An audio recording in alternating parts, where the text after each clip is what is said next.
Hi there. Welcome to Bourbon Turntable. This is the show that blends the love of music with the love of whiskey. Tonight is going to be a super fun show. I've got one of my favorite bands represented here with me. We have Andrew Brockman and Zac Shoopman from the band Mojo Thunder. If you've watched this show before, you know that we love the things that they're doing. If you follow our Instagram or our uh, Facebook accounts, we're always posting stuff that they've got going on, whether it's shows, new music, and we've got both to talk about tonight. But before we get into all of that, we want to tell you first about the Bar Cart Co-op. The Bar Cart Co-op is a collection of friends who produce content for the whiskey enthusiast. We have shows like Distillers Talk with Alan Bishop and Christy Atkinson.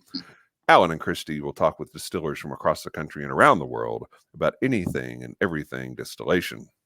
Speaking of distillation and speaking of Alan Bishop, he also has a show called One Piece at a Time Distilling Institute.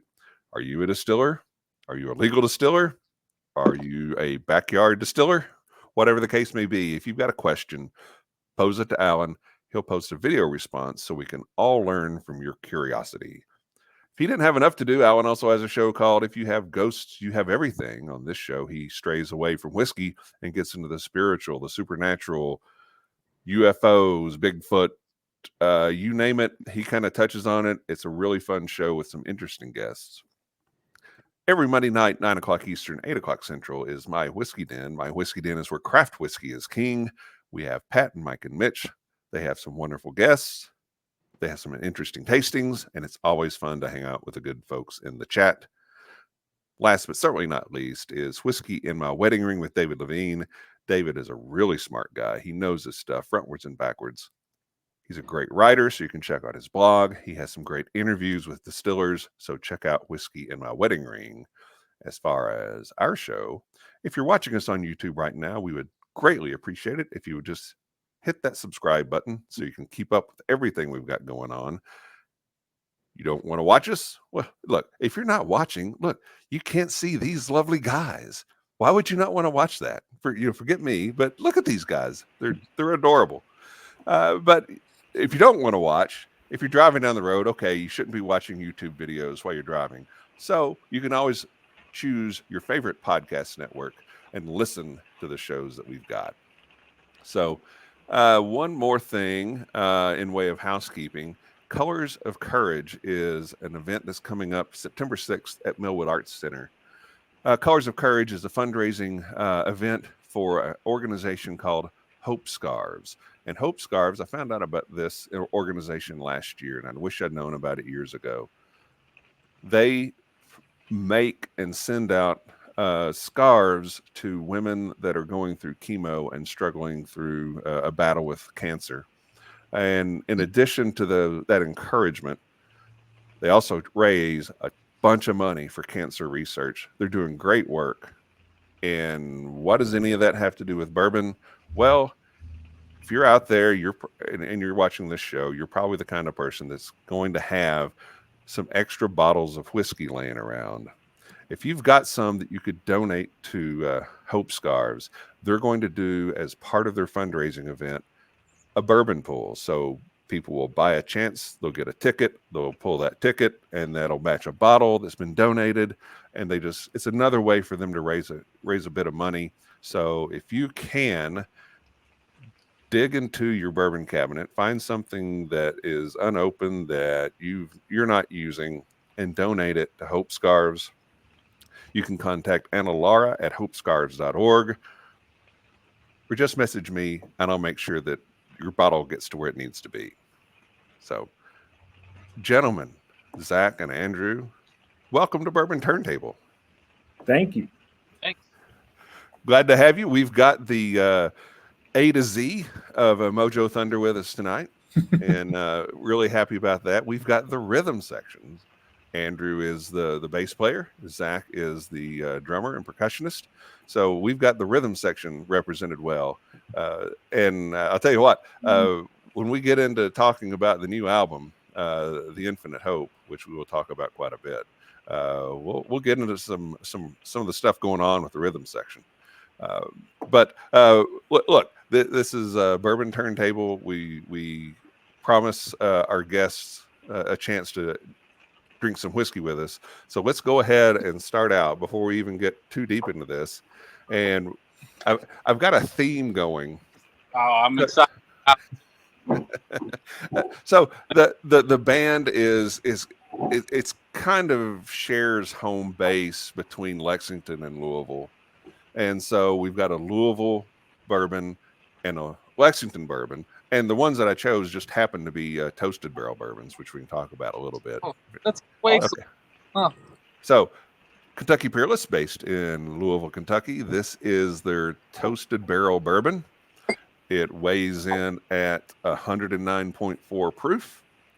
And this is batch 2 of that. They came out with batch 1 just a few months ago. It's been very popular. So let's start with that, guys. Cheers.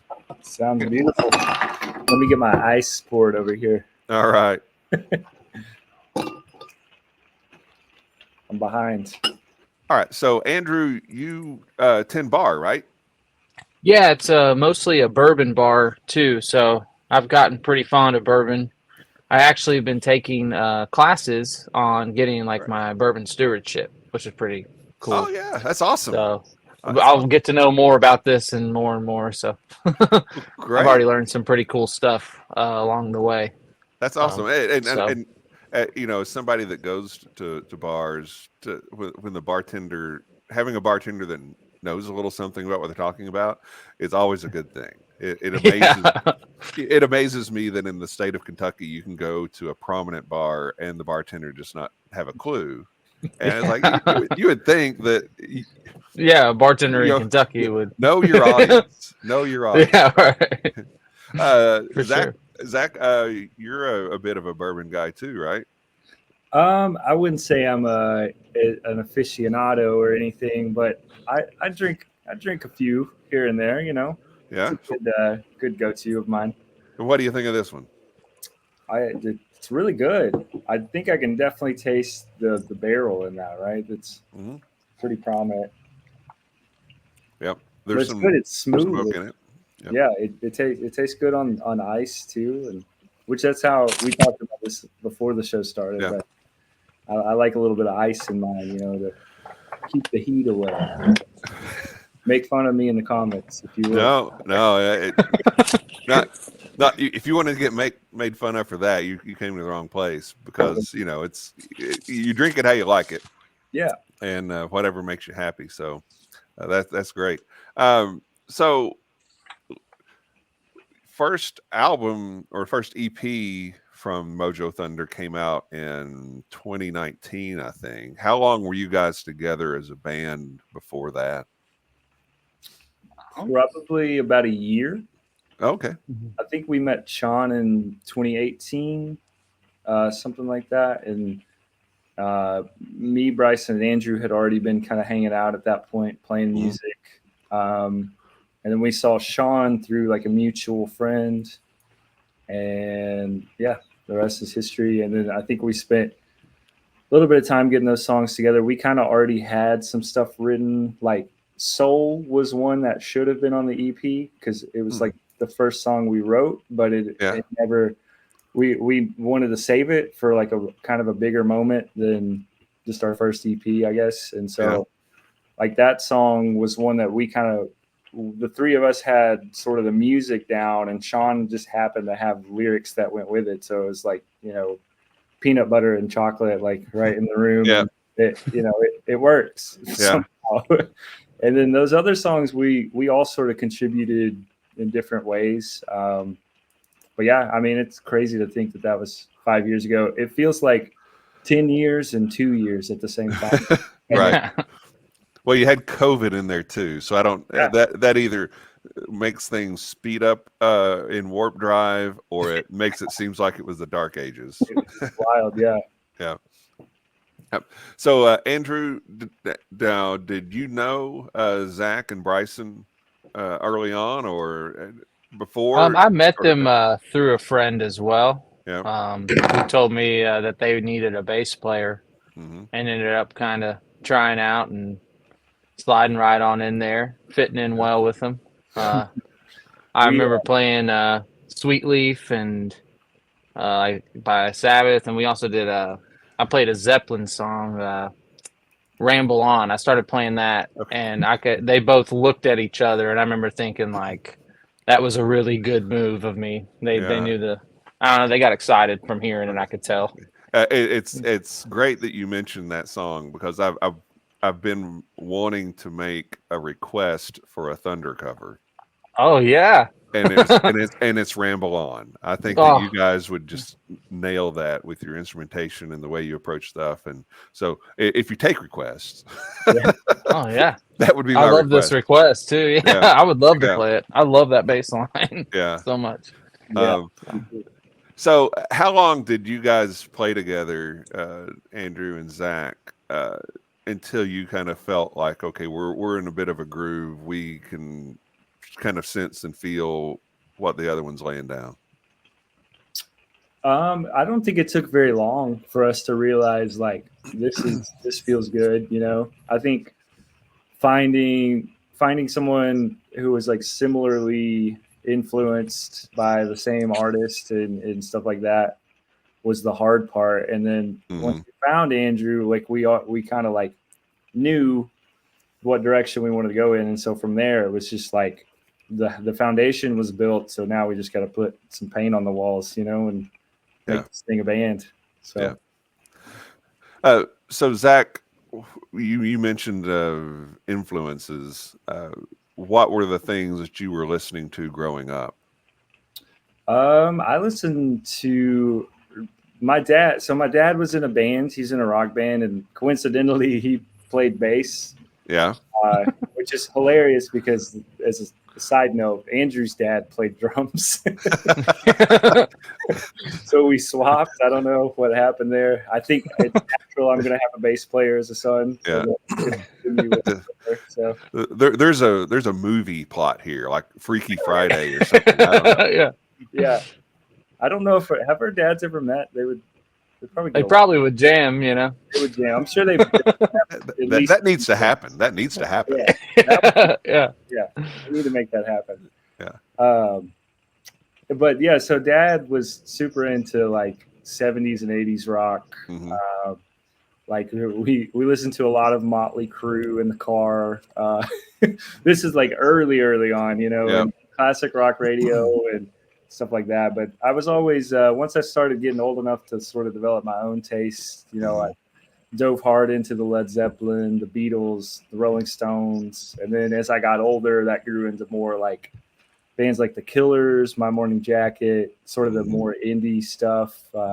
It's just a supplement, but you know, I listen to just about everything today, and I know everyone says that, but there's good in every genre, you know, if you know where to look. So. Yeah. Do you remember the first concert you went to? I do. All right. There are two versions to this story. One is the one I don't tell very many people, and the other one's like one I'm kind of like, okay, I probably they're equally as you know. Okay, but all right. My first real concert was the Backstreet Boys. And which weirdly enough, I was a kid. I really dug them. They were like hitting big around that time. I grew up with a bunch of cousins. My mom wanted to take me and my cousins to this concert. They came out on flying surfboards, and it was crazy, man. Like, but then my first real concert would be the one I went to with my dad, which is Def Leppard. So, and that was really fun. I saw my first pair of boobs there. Well, then okay. I don't need to ask you which one which concert you like best. Then, okay. So, how old were you when you see Def Leppard? I had to be like 6 or 7, maybe. It was a great time. It was awesome. It was just me and my dad. Yeah, that's all. That is awesome.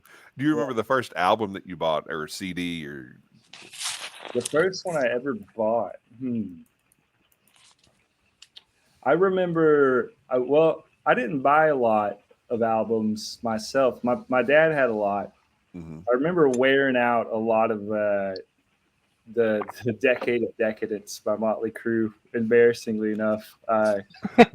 But I think think about this. The first album I ever bought, I wish I would have like known to write this stuff down, Mm-hmm.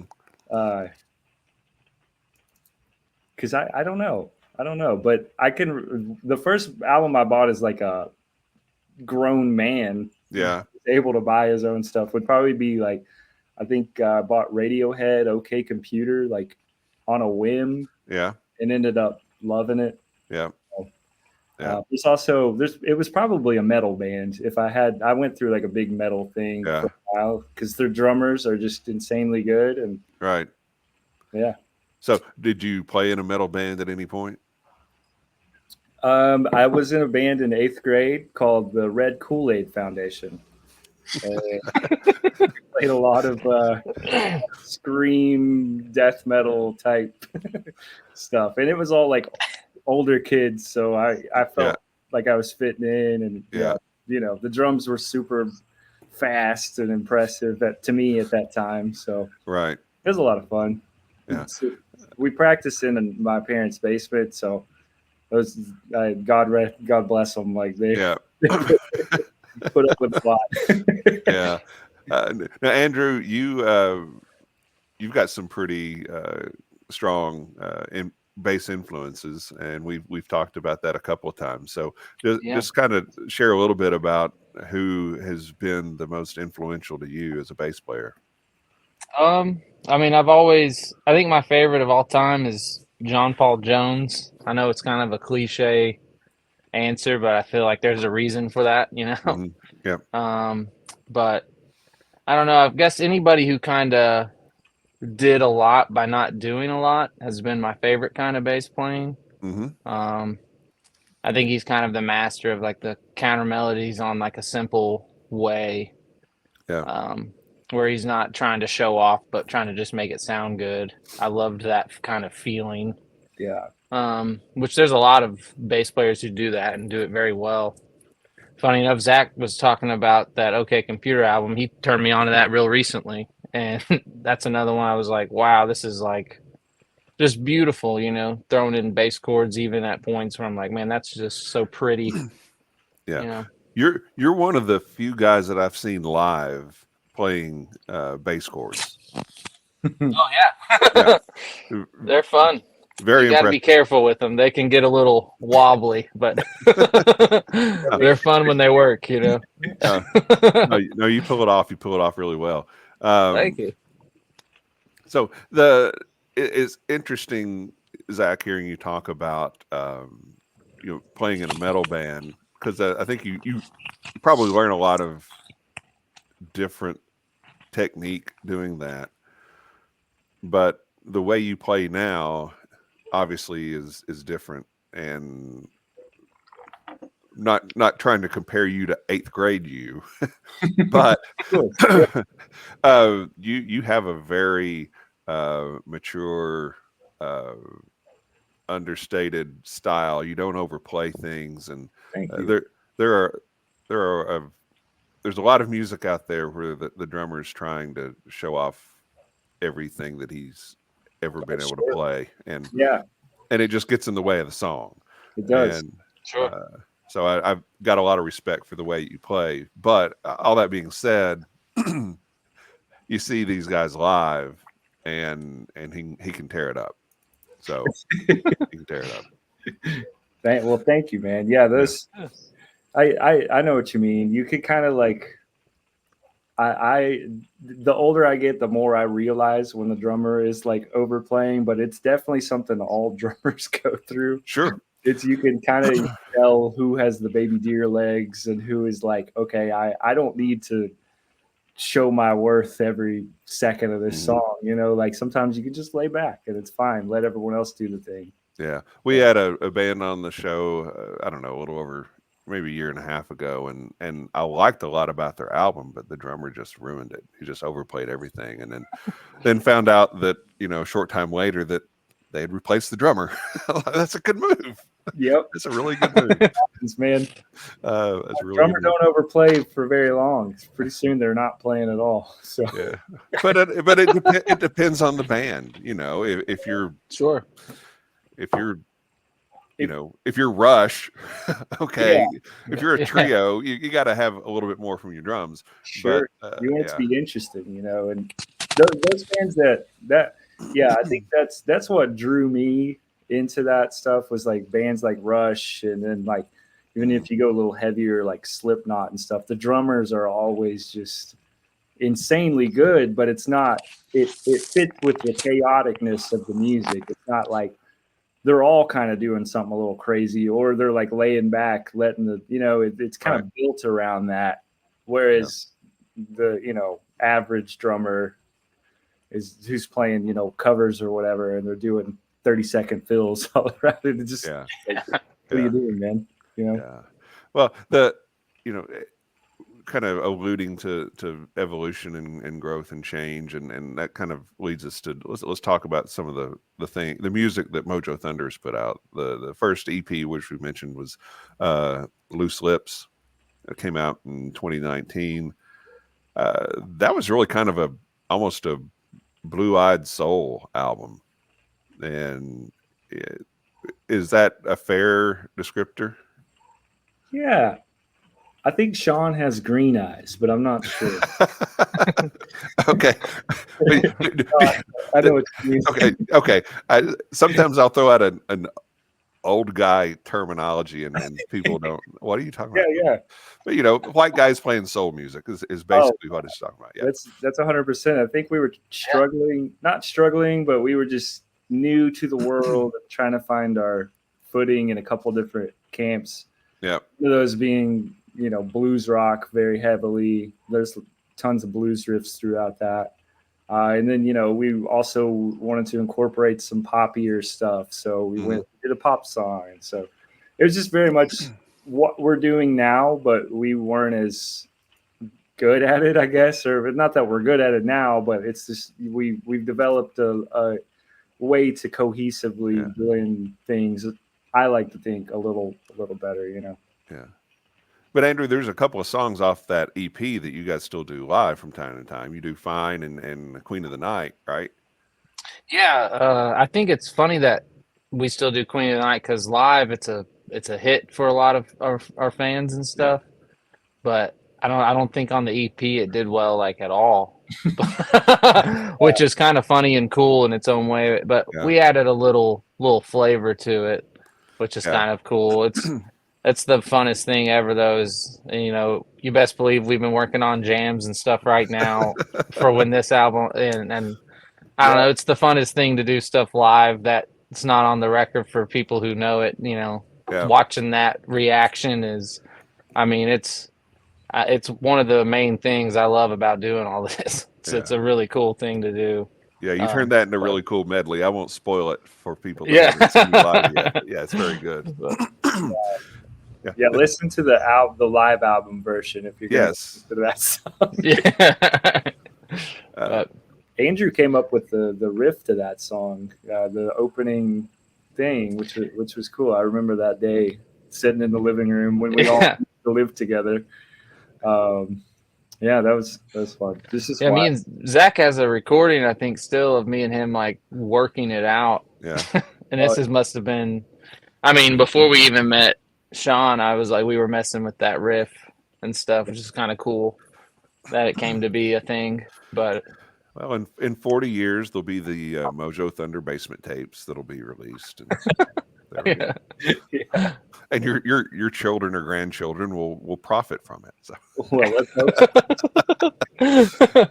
A couple of years after that, you came out with Hymns from the Electric Church, and I describe this as being if Leonard Skinner and the Black Crowes made a baby while listening to Back in Black. I love that description. That's the best description I've heard yet, for sure. Yeah. And I've got my little signed copy there. Look at that. That thing's awesome. I mean, it's been out for 3+ years, and I still go back to it from time to time.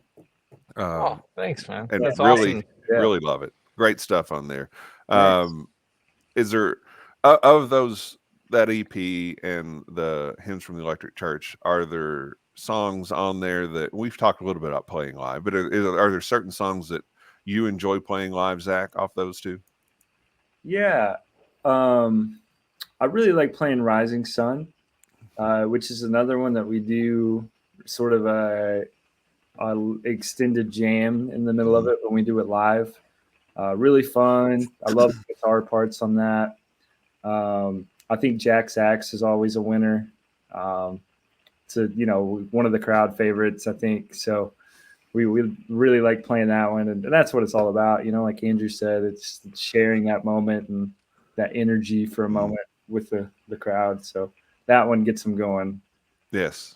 Yeah. And Andrew, how about you? Is there a favorite to play live? Yeah, it's kind of funny how Zach was saying that, because like it almost would be, there's certain ones I like to play more, like if I'm just practicing or like I'm more proud of the bass line, but some of them just feel so good live, and seeing people react to it, that, I mean, like he said, Rising Sun's a good one. It's got these big kind of hits in it that just feel, I don't know, powerful, and you can tell it kind of jolts a lot of the crowd most of the time. I also like playing Bullet. It's got this rock and roll classic outro thing that is just the funnest thing ever. And, as cheesy as it is, me, Sean, and Bryson started stomping with our foots in a pattern at that part. And I look forward to it every time we get into that cheese ball mode, Yeah.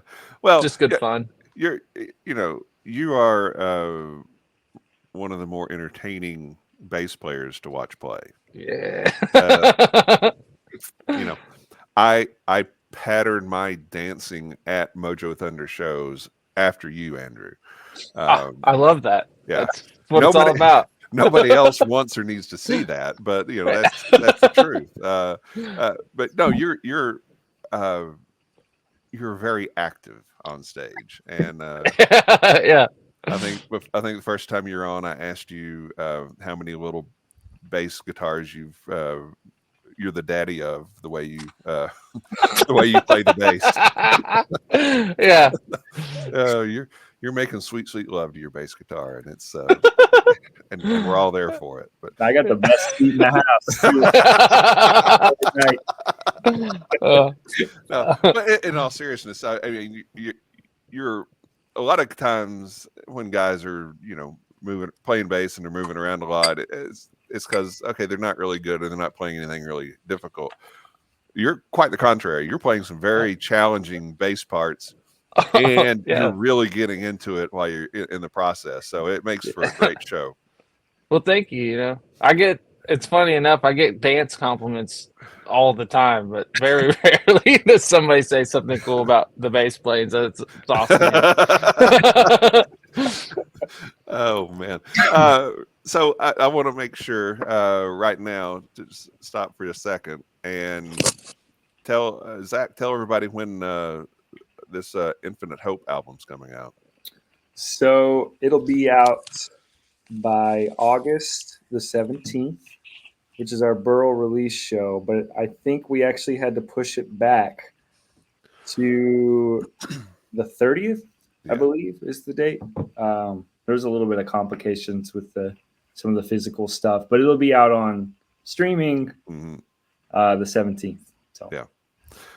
And we'll talk more about the album cover in just a minute. But you mentioned the release parties. Andrew, tell everybody where they're going to be able to see you guys play. Sure. So on August the 17th, it'll be in Lexington at the Burl. That's one of our favorite places to play. And then shortly after that, on August 23rd, it'll be in Louisville at Zanzibar, which is also another one of our favorite. I mean, these are probably the two best and favorite gigs for all of us that we all just look so excited and forward to every year. So yeah, looking forward to that quite a bit. And just so everybody can follow you guys on social media, mojothunder.com, tour dates, news, any information that you need. and follow that Instagram account at Mojo Thunder Official. Also on Facebook, there's some really cool stuff there. I think there's a fantastic video where somebody's playing Batman. I almost came out in this. I almost like just casually walked into the video like that. In this, that would have been like, okay. I don't know if I should have done that. That would have been okay. All right, good to know. Good to know. Yeah, we've shared that on our Facebook feed before, but I'll find it and do it again because it's hilarious. It's hilarious. Let me know next time. I'll totally do Robin. Deal. You say it now. I'm gonna buy a costume. I'll get it ready. All right. We're starting the show over. Oh man. Hey, let's try another whiskey. Let's go to the other one I picked is a Lexington-based distillery called Bluegrass Distillers. Ooh, that sounded bad. We've heard of that one. Okay, I thought I heard a glass break. That was just your. Oh no, yeah. That's just my ice. Okay. Which I've actually had this bourbon before, and I like this one. Yeah. Out of their line, I think the Toasted's my favorite that they do.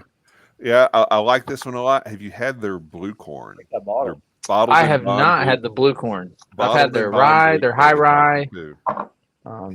But yeah, I'll have to try the blue corn. You say it's really good too. Yeah, it's very good too. I really enjoy what they do, and again, keeping with the Lexington Louisville theme. Cheers, guys. Cheers. Speaking of Lexington Louisville, I mean, Kentucky kind of has an embarrassment of riches with outstanding rock bands. I mean, you guys, Otis, I saw them play a couple times in the last few weeks. They're so good. Yeah. Sweet Lady, I know that you guys have played with them before. Dusty Bow, I don't know if you guys know Dusty or not, but he's outstanding. Sounds familiar. Yeah. To me. Yeah, well, I'll have to introduce you guys because you would get off on each other's music. It's awesome. But we've got just so many outstanding bands here in Kentucky, and you guys certainly carry that mantle well yourselves. Thank you. So let's talk about the Infinite Hope, and the first question I have is, tell us about this incredible album cover.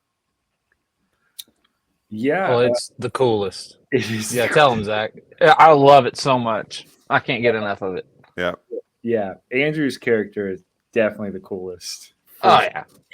We didn't even ask for that. He just, the artist did it. So the guy who drew it, his name is, I don't want to get this wrong, Chancet Jeffers. Okay. And yeah, so he hand drew all of that and colored it. So yeah, I mean, he nailed it. Like we gave him very little direction, I think, and he just whipped that out. We were like, yeah, cool, definitely. He was so excited to do it too, which just means the world and makes all of it so much more fun and easier. Like you could just tell he was about doing it. I mean, we got like so many rough draft sketches and stuff. He was just so on top of it. Yeah. Very rarely do you get another artist to work with that's like just that hardworking, that talented, and that passion driven. I mean, it was his dream come true finding that guy. I think Bryson found him. Yeah, and reached out. He's a friend of Bryson's. He's a friend of Bryson's. There we go. He's very off the grid. He doesn't really have a social media, or else we would try to like promote that. But he's a very good artist who just loves drawing, loves comic books, the medium, everything about that, and which we love that too. So it was great to be able to work with someone who can actually draw like that. I mean, can you imagine? Like, I wish I could draw like that, you know? Yeah. Very talented. Now, there are 5 characters on the cover. So who is the 5th character supposed to be? He's supposed to be kind of like a villain. Yeah. The corporate big wig. The guy man. who runs all the the man. Yeah, the man. The man. Sure. Yeah. He's got all the So, money. Sure. He's got all I think. the money. Kingpin. I think. Basically. Yeah. There you go. Yeah. I think Bryson wrote like a whole like backstory and stuff for everybody at one point. We didn't know if we could just release all that. We didn't know if that would be too much lore into a. But I think he even gave him like minions and stuff. he's got a pretty. He's pretty cool looking. Well, are we going to see an animated music video from the album? Stay tuned. Maybe. That needs to happen. We had some lofty ideas, and we just gotta figure out what's expectation versus reality. So and nail some of those. Yeah, down. we're hoping to pull a few strings. We got some funny stuff, cool stuff. I think in the music department, the newest one we're about to do, I think I'm most excited about, just because I think it looks so well done and feels very professional, which is cool for us in our place. Tomorrow that will be out. To the world. So I'm one really more question. excited for it. One more question about the album cover. Sure. And that is, what is the relevance of the blackbird references? Because you've got the bird itself, you've got the word, I think it's Agelaeus, which is a blackbird, and then the license plate of the car is Blackbird. Yeah. Now there was a song on Hymns that was called Blackbird, and it's the artist's favorite song. Okay. So it's really cool. It was the drawer's favorite tune. So we were like, put in subliminal stuff, please. The moment mentioned like Easter egg kind of stuff. I mean, I guess that stuff runs deep in the comic book world. So we were all just kind of like, yes, like anything to spice this thing up like a comic. And I'm still just so proud of it. I don't think I'll ever not be in love with it. Yeah. Which is hard in our in what we do to love something forever. Yeah. So before we get into more about the album, thoughts on this Bluegrass Distillers Toasted Oak bourbon? I think it's good. I think it hits a little more than the other one, but I think I might like the Peerless better. But I still think this one's good. I mean, I wouldn't think it was 109 proof. This one's 117. Yeah. Oh, goodness gracious. Yeah, I would not have expected that at all. Yeah. It does a little harder. The Peerless, I felt like, was so smooth. This one's got a little bite to it. A little bite to it? Yeah. It goes away real fast, though. It almost hits me in like the back of my throat and then just kind of moves on when I drink it. Moves on so you can take another sip, right? Yeah. Yeah. He knows what he's doing. All right. So back to the Infinite Hope. Why the Infinite Hope?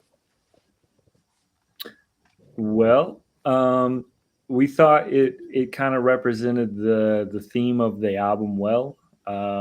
Most of the songs are about sort of trying to break out of your current circumstances or to get, from A to B, and B is unattainable. So it's sort of a representative of that sort of, and our band is very much of a metaphor for that as well. We're constantly hoping for the next gig, the next song, or the next break. And a lot of it ties into there's a lot of sort of deeper issues on the album too. You'll have to listen to find out, but sort of an overall arcing theme with the superhero stuff is sort of like, you got to have that infinite hope if you want to survive, if you want to make it through. So, yeah. Andrew, anything to add to that? No, I think that he did a great job talking. I think when we were talking about the names and stuff at that time, I think Zac and Bryson were a little bit more on top of it. It's just kind of funny how some people have that vision, and I just trust all these guys with it whenever they get a hold of that crystal ball, Yeah. Let's see it through. And I loved the idea of it, and I think it represents a lot of us very well. Yeah. So got a few of the songs that I want to talk with you guys about specifically, and some of them I want to make sure that we highlight the ones that have been already released as singles. And the first single off the album was Holy Ghost, and this really felt like an extension of the feel of the Hymns album to me. It felt like it could have fit musically with what you were doing there. And I think I've heard you guys play this one live a couple of times already. Am I remembering that right? Yeah, like at the New Year's Eve I think so. thing. Yeah. Mm-hmm. Yeah. So this is just a straight ahead rock and roll song, high energy, about, if I'm understanding the lyrics correctly, a homicidal preacher. Is that Yeah. am I on the right track there? Okay. Yeah. And the thing that struck me about this was this song. I thought the two of you, as the rhythm section, really shined on this song, because it kicks, and the reason that it kicks is what you guys are doing underneath, because you know Bryson's guitar is wailing and Sean is belting out the vocals, but none of that really happens that well if what you guys are doing isn't going on. And I thought what you capture on that, you capture a lot of live energy on a recorded song, and I think a lot of that has to do with what the two of you are doing.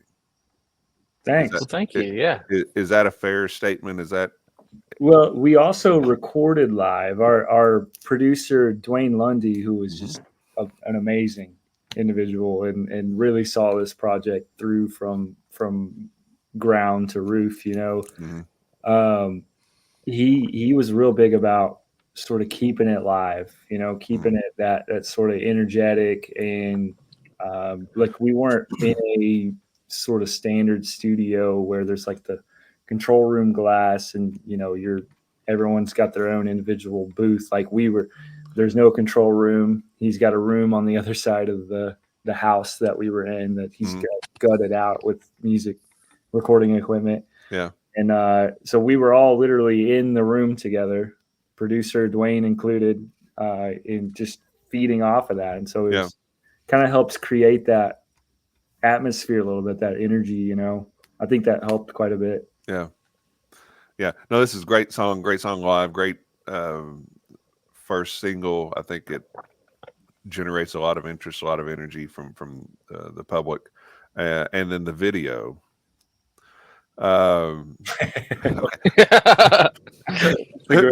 Who is the guy that's dancing with the satchel across his shoulder? That is a friend of Sean's that he knows through his theater background. So okay. He was great. He was great. I mean, he can move. It was a lot of fun. Now I would have preferred to see Andrew do the dance moves, but I'm kind of partial to our friend Andrew. But the video is great. I'm sorry, say it again, Zach. I was just making a stupid joke. I said maybe there will be another one in the future. Well, we tried it once and it was too explicit content. They wouldn't allow it. They had to put a black bar over. Yeah. Oh wow. The second single is Step by Step, and that's the most recent single as we're recording this show. And that's when I heard this song for the first time.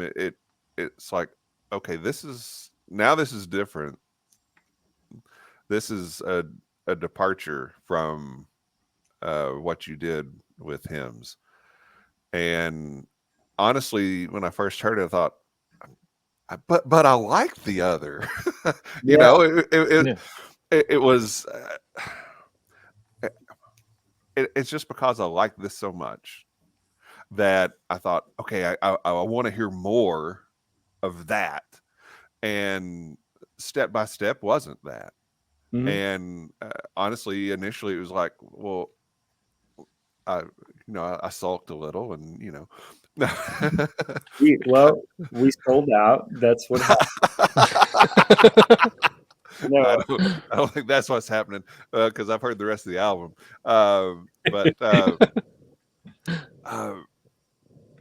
But how do you, when you're introducing, because Loose Lips was different than Hymns, but your audience grew a lot, I would think, in the last 3 years since Hymns came out. So now this is a departure, and how do you bring your audience along with you? Well, that's a good question. I'm hoping that they like the content in its entirety enough to follow along. So I think we've always sort of had that in us. Like we like a lot of sort of like newer modern rock. Like there's appreciation. People say rock is dead, but there's so much out there too that's come out within like the past 20, 25 years. You got the Killers, the Strokes. I mean, even nowadays with bands like Flip Turn or like, Foo Fighters are still going. That's sort of your name, but like there's tons. I mean, there's tons of good rock music. And so we wanted to sort of draw from all of our influences, leave nothing on the table. We did the hard rock album. We needed to do that. That was like something that was just boiling up inside. And then we kind of saw the direction that the hard blues rock was going in, and it just sort of seemed like it was headed in the direction that we didn't want to become like another copy of a different band or anything like that. And so to sort of really step outside, we just drew from all of the music we listened to, which resulted in what we have now, the Infinite Hope, with its many different avenues of ups and downs. But I think there's a lot more dynamic range, a lot more contrast, and a lot deeper thinking. I mean, we're older now, so we ponder things a lot deeper instead of just sort of going gung-ho about it all. Yeah. I got a flock of geese. The geese really enjoy it too. So they're featured on a track. So listen real hard.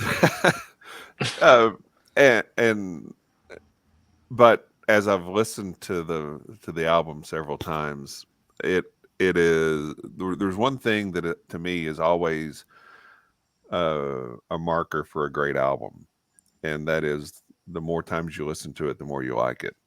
And that's definitely the case with The Infinite Hope for me. Good. Awesome. There's more complexity to this album, and don't get me wrong, because I love this. I listen to this frequently and always will. Yeah. But this album is better, and that's not a knock against Hymns from the Electric Church at all. But this album, it's more complex. It's more complex musically. It's more complex lyrically.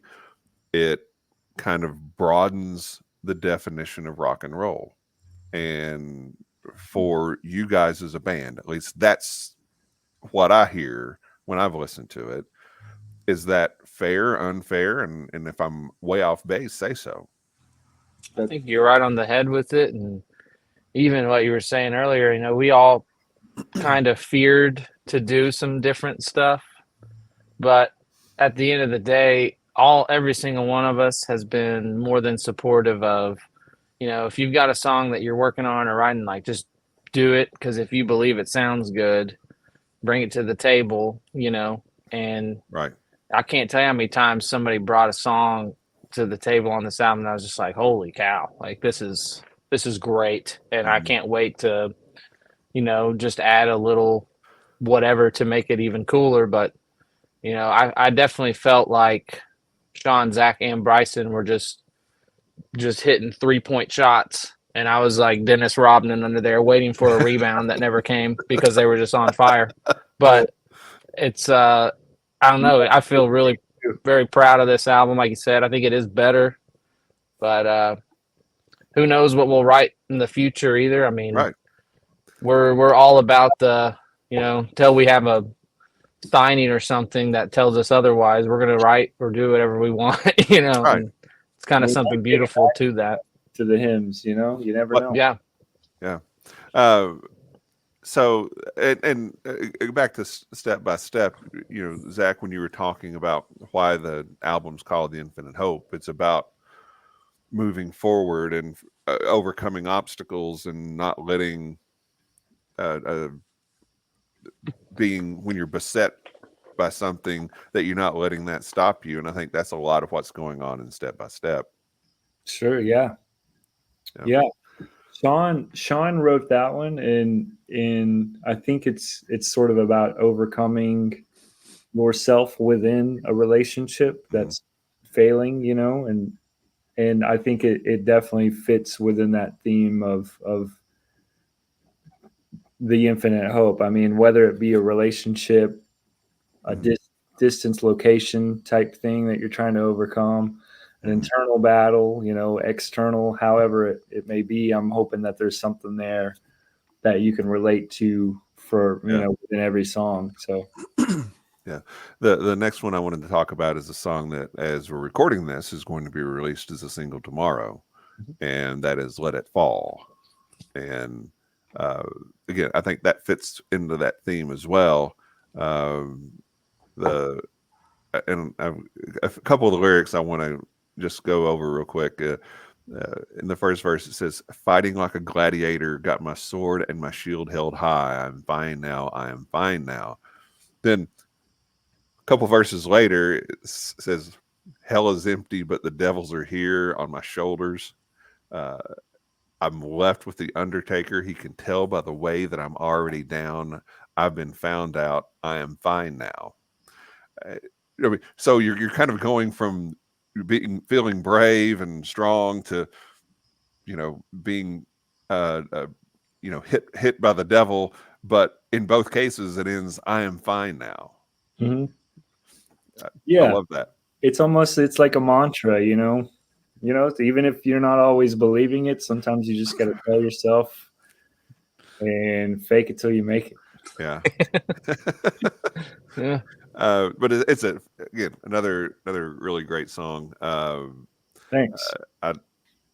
It's kind of, let the consequences be what they may. I'm still going to keep fighting, and I like that. I think that's a good message for people, because I think a lot of folks they crumble in the face of adversity, and whether they're just not mature enough, or they've just been spoon-fed things their whole life, or grew up getting a participation trophy for everything that they did, whether it was good or bad.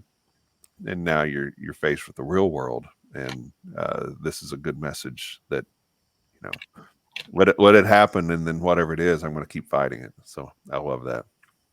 Thank you. And again, so those are will be the 3 singles that have been released so far. Will there be another single released before the album is released, or will the album release be the next thing? So tomorrow, Let It Fall will be the last single. Okay. And we got some ideas for some additional music videos and just sort of stuff to tie the universe together, and the within all the universe, sort of some things. Yeah. So, stay tuned for that. I can't say too much, That's just me and you and Andrew. That's all. It's just us girls hanging out, Well, I don't overpromise anything, and then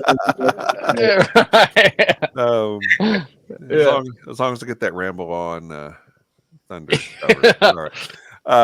The first track on the album is "The Sun Still Rises," and it is this kind of influenced by or referencing "The Sun Also Rises" by Ernest Hemingway. Yes, it is.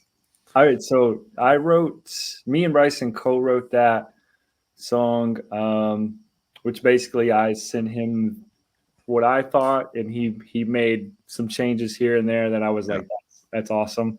Yeah. So yeah, I was heavily during a time. I was reading that Hemingway book. It related to it so heavily in the moment, and sort of my own life, my own relationship woes. And it just kind of came out. Yeah. Yeah. And again, fits the theme, although the sun also rises is, I mean, there's a lot of sadness and depressing things going on in that book. Depressing. Yeah. But it's a great book. It's also a book about, it's adventure and travel and stuff like that. The whole Spain part was really cool. And yeah. So when you guys tour Europe in a month or so, will you be going to Spain, and will you go to the Running of the Bulls? We will go to Spain. I don't think we'll go to the Running of the Bulls. Oh, see, one, I don't think I can handle that. You're missing a music video opportunity. I think I could dance my way out of it. I think I could dodge. If anybody could. Yeah. Okay. And even if I don't dodge it, I think if I get hit mid dance, it'll be just as funny and still a great video. So if you don't go to the Running of the Bulls, then there's still an opportunity in a video to, have three of the guys in the band dressed up like bulls, and Andrew dodging them in a matador costume. That is a good Spain video. That's a good. Yeah. No, the song's too good to ruin it with that, but and one of my favorites on the album is one that you wrote, Zach. It's Getting on a Binge. Oh yeah. Love that song. That is so good. Thanks. That is so good. So tell us what it's about and what inspired this one.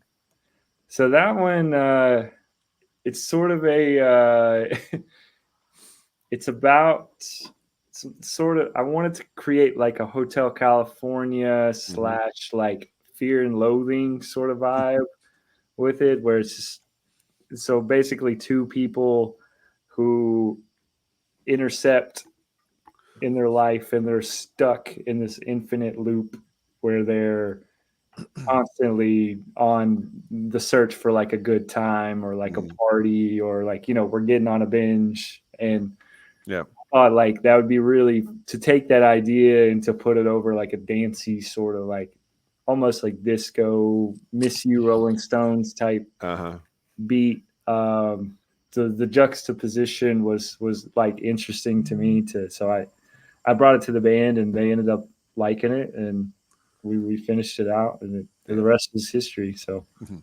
well, it will be once everybody hears it. So, not out yet. Yeah. No, I think this is great, and shout out to Bryson for his guitar work on this one, because he gets kind of into because the album, I love the guitar outro, and that's basically what you have in this song. It's so good. I was so happy. I was so happy with that.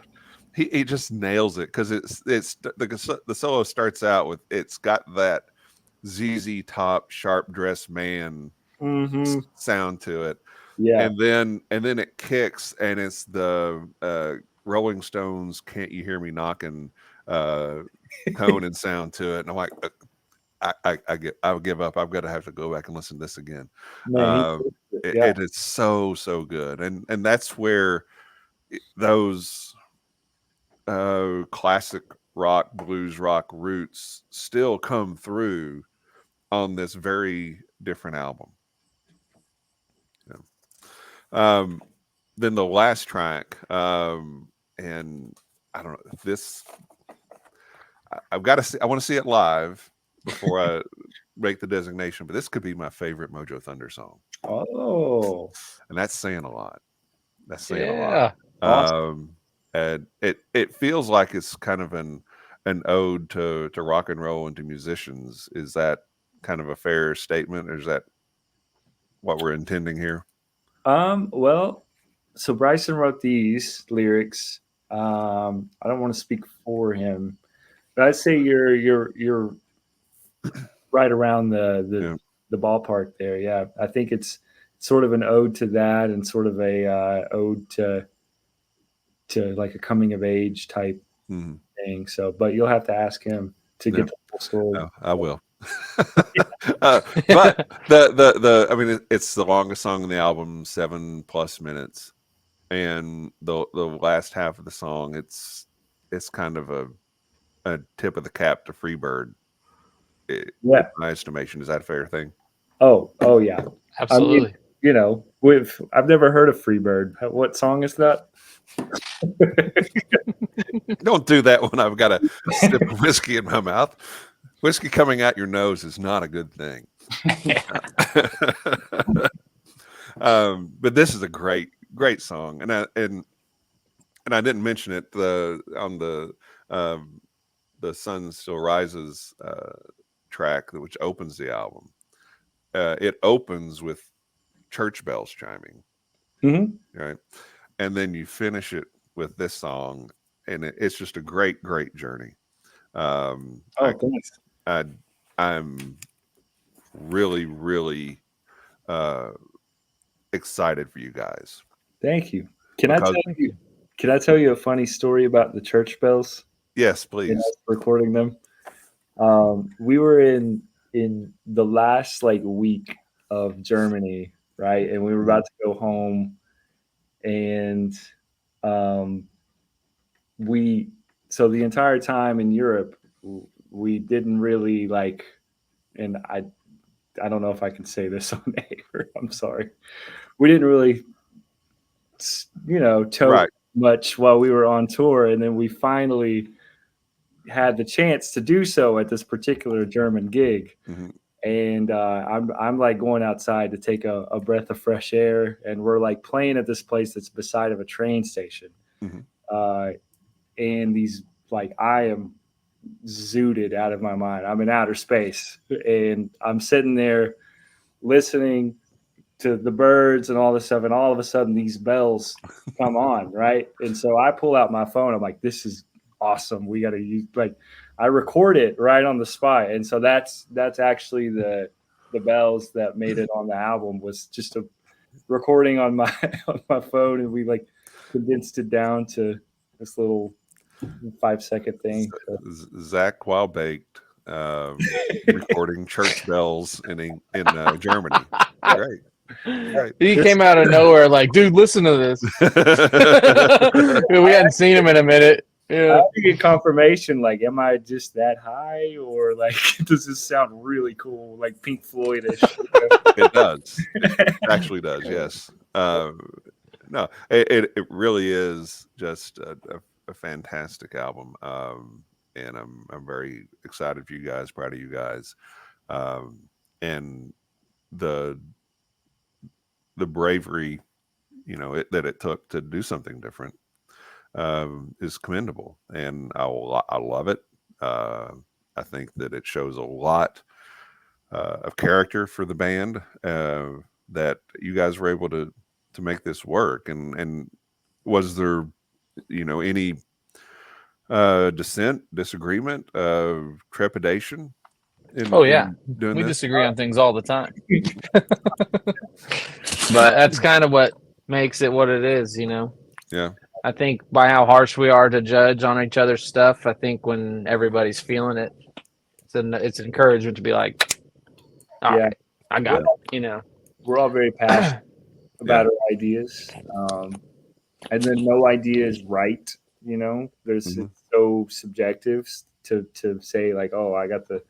So it's a give and a take, you got to compromise, and just like any business, personal relationship, it's all the same. Yeah. But we spend a lot of time together, and a lot of time in cars and random dirty ass bars and all that stuff. So learning to live among each other, even though we've got an argument on the back burner, is it's everything, right? Because you may be working on a song in the afternoon, and somebody says, I don't really like that. Well, I really do. But then you've got to go to sound check and be Yeah. on stage and Got to ride in a car together for 6 hours. You better like it.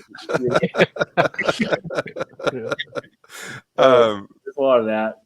So I want to mention the release parties again. If you are in the Kentucky area, even if you're not, just get here and go.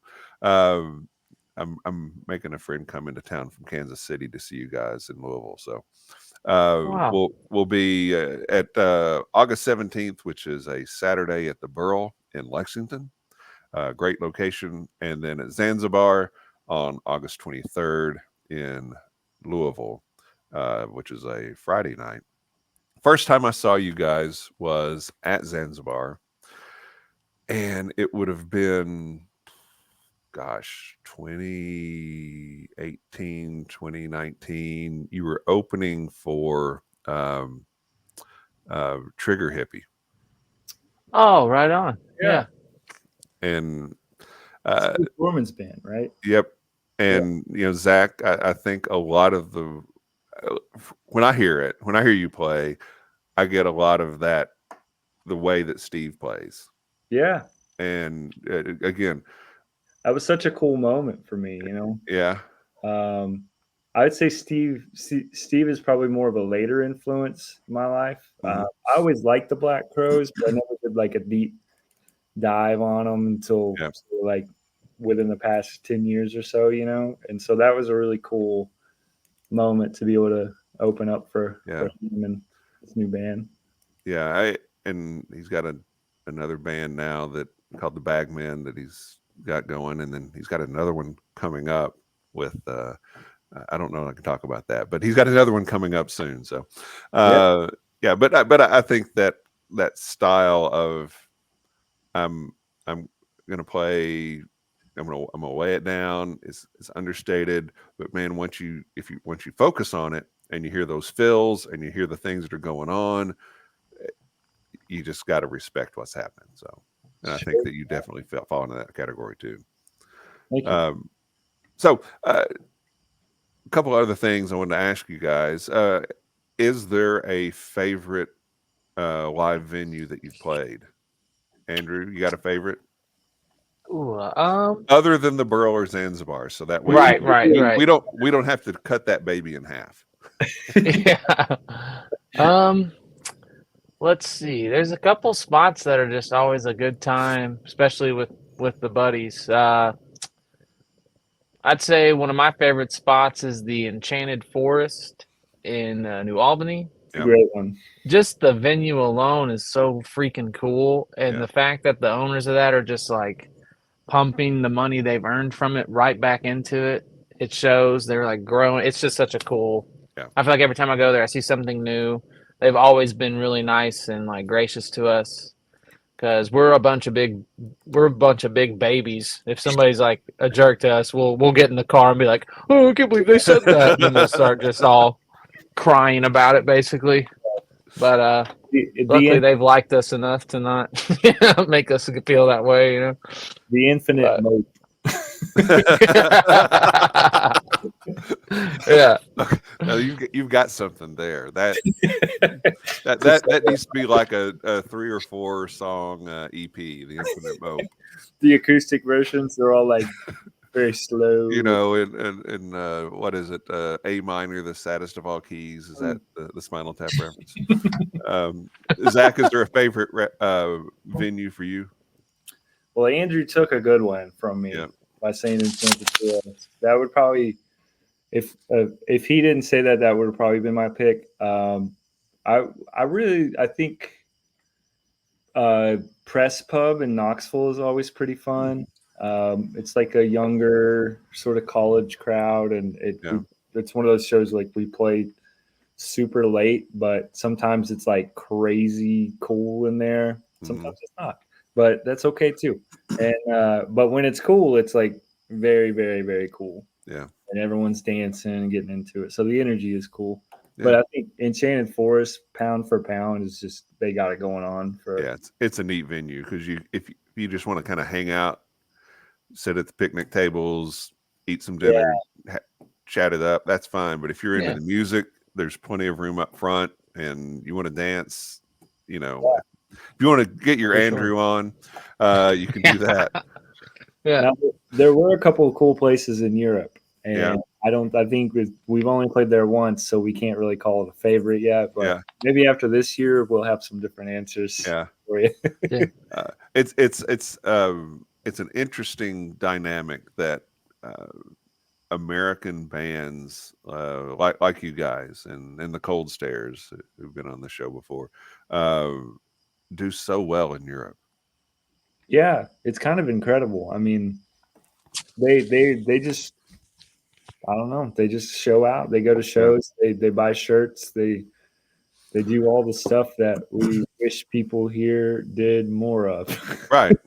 But that's Right. okay, you know. I mean, people do it here, but it's just like it's a cultural thing. I mean, they do that for fun. We have a whole other list of things that we do for fun too. So yeah. So you're going to be in Europe, what, from mid-September through October, about 5 or 6 weeks? Is that right? mhm. Yeah. Now, will you be doing more of a U.S. kind of tour as well? What are the plans there? We're gonna hit some dates when we get back. Mhm. TBA on some of that. Yeah. We got some things in the works. Hopefully, we'll be hitting a lot more U.S. dates shortly. So, Well, very good. You've got a great album to promote and a great great live performance. Just really kills it. And the music as it is on the albums is fantastic, and your musicianship shows through, but it just goes to another level live. It really does. And a lot of that's the jams that you guys do that, you know, everybody's talent really gets a chance to rise to the top on various occasions, and it just is a fun time. So thank you. That's awesome. so if you're in Europe, if you're in Spain, you can go to the Running of the Bulls and then go to a Mojo Thunder show. Yeah. Not at the same time. We're not doing it at the same time, although that would be interesting. Bring a horn for free entry. Or a puncture wound, one of the two. Yeah, One of the two. Yeah, I will take either. Don't hurt the animal, please don't. Yeah. Didn't mean that. Is there a dream venue? Is there someplace like, you know, this is when we play here, I know we've made it. Oh, I've always wanted to play at the Palace in Louisville. I love that venue. Yep. It's a gorgeous Roman purple. I don't know. I just love the way that's set up. Mhm. And I also don't think of it as like a stadium, because I feel like if we were ever in a stadium, I feel like it'd be like, okay, like we're good. You know what I mean? But I don't know, as like a cool venue. I would be okay with like Bonnaroo side stage. Yeah. Or the main, you know, whatever you want to throw us on, and then we'll make our way into Madison Square Garden. We'll do Royal Albert Hall. We'll do, you know, but let's start with Bonnaroo, and we'll see where it goes. Yeah. All right. Well, one of these days, I'm going to do a festival, and I would want you guys to be there. So that would be awesome. Oh, we would absolutely be there in a heartbeat. If I win the lottery, okay, and I'm calling you and saying, "Hey, I've rented out the Palace, and we've got all the best Kentucky bands that are going to play. Are you interested?" I hope you'd be interested. So, without a doubt. If you know, you see those memes that if I won the lottery, I wouldn't tell anybody, but there'd be signs. that would be the sign. That would absolutely be the sign. Oh man, guys, I've kept you a long time, and I really appreciate it. But before we let you go, let's talk again about the band and where we can find stuff for the band. MojoThunder.com is the website. You can pre-order the album and the CD there, right? Yes. Yep. So hop on that.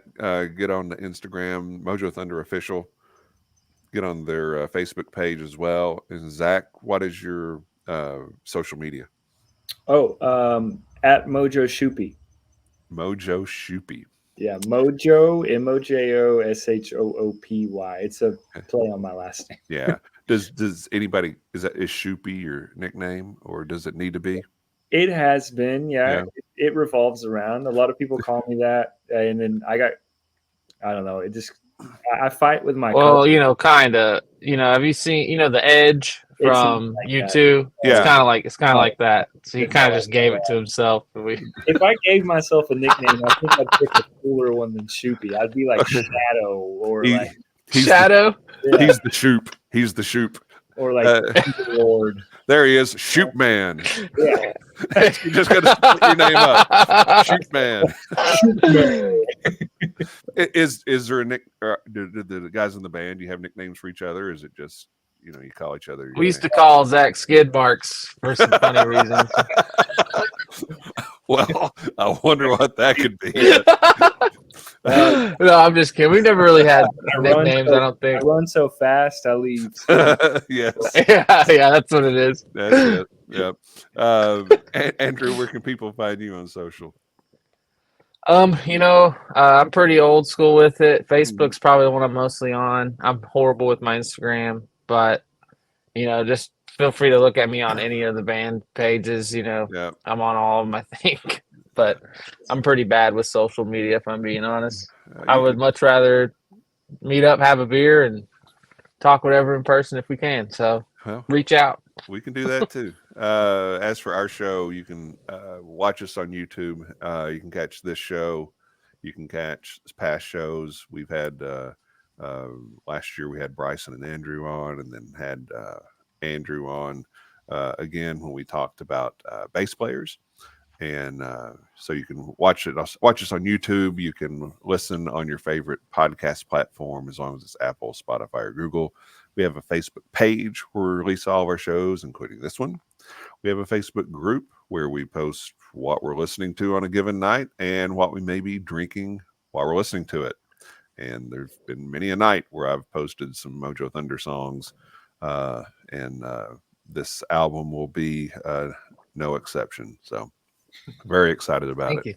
Thank you, Kevin. Yeah, this is great, man. Yeah. Well, Zac and Andrew, thank you both very much for being on. In all sincerity, I love what you guys are doing. Anything that, any way that we can help, glad to do it. We'll certainly be promoting live dates and releases of songs and all that good stuff. So, man, well, thank you so much. It's been awesome. That's all we ask, and it's beautiful that you do that. Thank you. Sure. Well, until next time, everybody, on behalf of Zac and Andrew and myself, cheers, love, and free bird. Yeah.